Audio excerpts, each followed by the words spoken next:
You know, I've been following you on Twitter and some of your public comments. Part of the most concerning thing that I've been seeing from the media is that they don't remember that time, apparently, or they have amnesia. People didn't feel safe. And I'm not advocating for vigilante justice, but when government doesn't do its job, people step up to protect themselves. That's exactly right. And I would not assume that they have amnesia, because when you think back to that time, we remember very clearly that immediately after this incident, this tragedy occurred with Kyle Rittenhouse, the mainstream media, pro-Antifa politicians were very quick to say this kid is a white supremacist terrorist.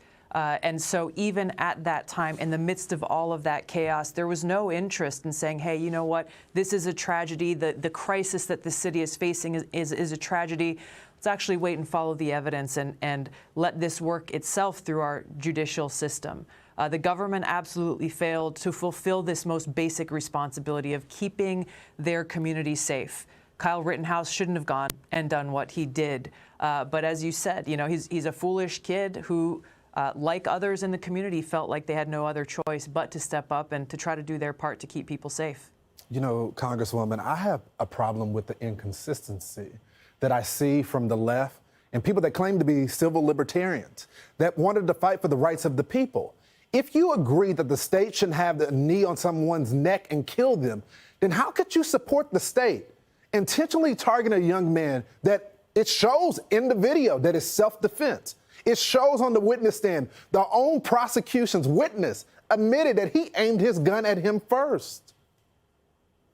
This is the problem here, right? Is that there is no care or interest in evidence or the facts or justice. Really, it's about politics. It's about, hey, are you one of us or are you one of them? Are you on our team or are you the quote-unquote enemy? And as we've seen in this example and others, if you're not on our team, then you are a racist, you're a white supremacist, you're a terrorist. And they levy out these allegations really without care, again, for the evidence, facts, or the consequences. And we're seeing the same thing happening here with the judge in this trial. Because of his ringtone being a patriotic song, God Bless the USA, well, obviously they're saying, hey, he's biased towards Kyle Rittenhouse. So what conclusion are we to draw from that? That if you love America, then you are a white supremacist? This is the craziness of what we're seeing play out here, which really, for me, you know, it shows that they hate America, that they have such disdain for those who love America, that this is the allegation that they throw out. And it's especially offensive as we sit here on Veterans Day. This disdain extends to those who wear or worn the uniform, who are willing to sacrifice their lives to serve our country. It's extremely offensive, and they should be ashamed of themselves. They should, but they're not, because they want to take down political opponents. That is exactly what this is about, and it's sad. Congresswoman, thank you for your honesty here tonight on the program.